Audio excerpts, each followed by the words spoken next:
नमस्ते। आज के इस खास विश्लेषण में हम सिंधु घाटी सभ्यता के ठीक बाद के उस रोमांचक सफर पर चलेंगे जिसे वैदिक काल कहा जाता है। जरा सोचिए, खानाबदोश कबीलों से लेकर लौह युग के विशाल नगरों तक का ये सफर मानव इतिहास के सबसे दिलचस्प बदलावों में से एक है। आज की चर्चा बिल्कुल एक क्रैश कोर्स की तरह होगी। हम 6 अहम पहलुओं पर बात करेंगे। पहला, कालक्रम। दूसरा, आर्यों की उत्पत्ति।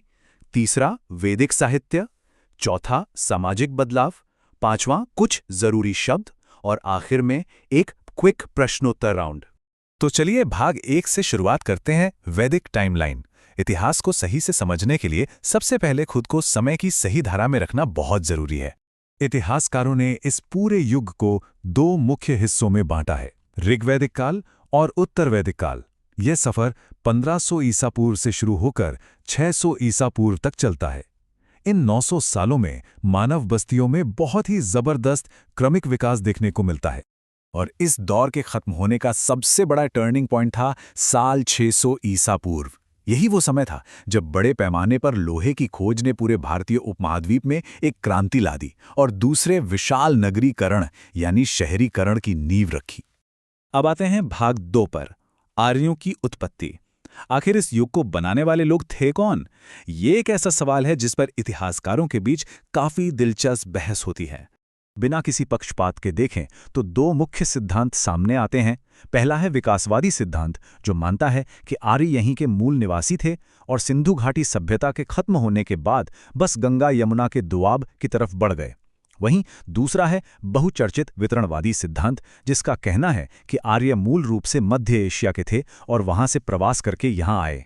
मध्य एशिया वाले सिद्धांत को सबसे ज्यादा बल कहां से मिलता है?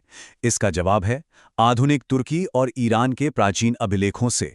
1400 और 1600 ईसा पूर्व के बोगस्कोई और कशी अभिलेखों में इंद्र, वरुण और मित्र जैसे वैदिक देवताओं का एकदम साफ साफ जिक्र है ना कमाल की बात। आगे बढ़ते हैं भाग 3 की ओर, वैदिक साहित्य। इन लोगों को करीब से समझने के लिए इनके साहित्य को जानना बहुत जरूरी है। और सबसे हैरानी की बात यह है कि इसे लिखे जाने से बहुत पहले कई पीढ़ियों तक सिर्फ बोलकर और सुनकर ही सहेजा गया। शुरुआती दौर में इनके पास कोई लिपि नहीं थी, इसलिए ज्ञान को बहुत ही सावधानी से कंठस्थ किया जाता था और सुनकर एक पीढ़ी से दूसरी पीढ़ी तक पहुंचाया जाता था। बस इसी वजह से इसे श्रुति साहित्य कहा गया। इसे ईश्वरीय ज्ञान मानकर अपौरुषेय भी कहा जाता है, जिसे बहुत बाद में जाकर ग्रंथों का रूप दिया गया। इस पूरे युग का आधार हैं वेद। इन्हें हम 2 हिस्सों में समझ सकते हैं। एक तरफ है वेदत्रयी, जिसमें ऋग्वेद, सामवेद और यजुर्वेद शामिल हैं, जो पूरी तरह से कर्मकांड, प्रार्थनाओं और संगीत से जुड़े हैं। दूसरी तरफ है अथर्ववेद, जो बिल्कुल अलग है। ये आम लोगों के रोजमर्रा के जीवन, खेती बाड़ी और दवाइयों पर बात करता है। अगर हम सबसे पुराने ग्रंथ ऋग्वेद की बात करें तो परीक्षा के लिए इसके कुछ मंडल एकदम रटे होने चाहिए।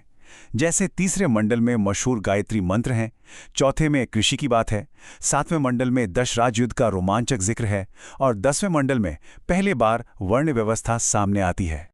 चलिए अब भाग 4 पर चलते हैं, सामाजिक और राजनीतिक परिवर्तन।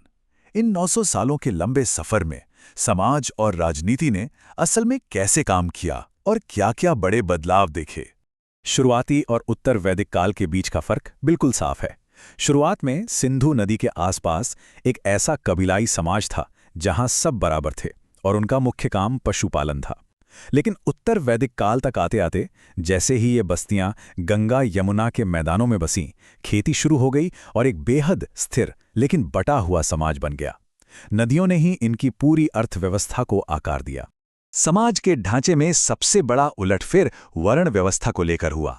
ये देखना काफी दिलचस्प है कि शुरू में वर्ण सिर्फ आर्य और गैर आर्य के बीच रंग का अंतर था। फिर ये थोड़ा लचीला हुआ, जहां लोग अपने काम या पेशे के हिसाब से वर्ण चुन सकते थे। लेकिन आखिर में यह जन्म पर आधारित एक बेहद कठोर जाति व्यवस्था में बदल गया। अब आते हैं भाग 5 पर, रिवीजन के लिए महत्वपूर्ण शब्द। इतिहास के इस हिस्से को पढ़ते समय कुछ खास शब्द बार बार टकराते हैं। आइए परीक्षा की तैयारी को तेज करने के लिए इन्हें फटाफट समझ लेते हैं। सबसे पहले आर्य, ये याद रखना बहुत ही जरूरी है कि आर्य मूल रूप से एक भाषाई और सांस्कृतिक पहचान थी। इसका मतलब होता है श्रेष्ठ या उत्तम। ये शब्द किसी भी नस्ल, जेनेटिक्स या बायोलॉजिकल ग्रुप को बिल्कुल नहीं दर्शाता, जैसा कि अक्सर गलत समझ लिया जाता है। वैदिक साहित्य सिर्फ वेदों तक ही सीमित नहीं रहा। इन वेदों को आम भाषा में समझाने के लिए आसान गद्य में ब्राह्मण ग्रंथ लिखे गए। फिर आते हैं आरण्यक, जिनमें वो ज्ञान है जो जंगलों में गुरुओं ने अपने शिष्यों को दिया। और अंत में उपनिषद, जिनमें जीवन और ब्रह्मांड से जुड़े बहुत ही गहरे दार्शनिक सवाल जवाब हैं। और अब हमारा आखिरी सेगमेंट भाग 6, एक क्विक प्रश्नोत्तर राउंड।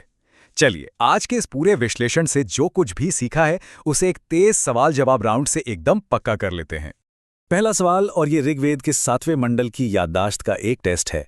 भरत वंश के राजा सुदास ने 10 राजाओं का वो मशहूर युद्ध, जिसे दसराज युद्ध कहा जाता है, आखिर किस नदी के किनारे लड़ा था? इसका सही जवाब है परुष्णी नदी, जिसे आज हम रावी नदी कहते हैं। राजा सुदास ने वहां एक शानदार जीत हासिल की थी और माना जाता है कि उसी भरत वंश के नाम पर आगे चलकर हमारे देश का नाम भारत पड़ा। चलिए अगला सवाल देखते हैं। इतिहासकारों के मुताबिक 4 हिस्सों में बंटी वर्ण व्यवस्था का सबसे पहला लिखित जिक्र ऋग्वेद के किस विशिष्ट भाग में मिलता है? इसका जवाब है पुरुष सूक्त, जो ऋग्वेद के 10वें मंडल में स्थित है। और याद रखने वाली एक अहम बात यह है कि यह 10वां मंडल कालक्रम के हिसाब से वेदों में सबसे आखिरी में जोड़ा गया था। आज की ये चर्चा जैसे जैसे खत्म हो रही है, एक बात तो बिल्कुल साफ है।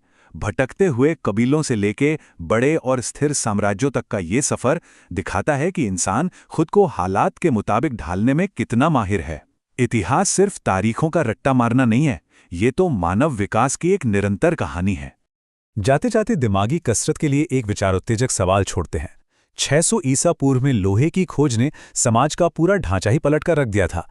जरा सोचिए, आज के समय में ऐसी कौन सी आधुनिक तकनीकी खोज हो सकती है जो हमारे सामाजिक ताने बाने को इतने ही बड़े पैमाने पर हमेशा के लिए बदल दे? इस पर गहराई से जरूर विचार कीजिएगा। ज्ञान के इस सफर में साथ जुड़ने के लिए बहुत बहुत धन्यवाद।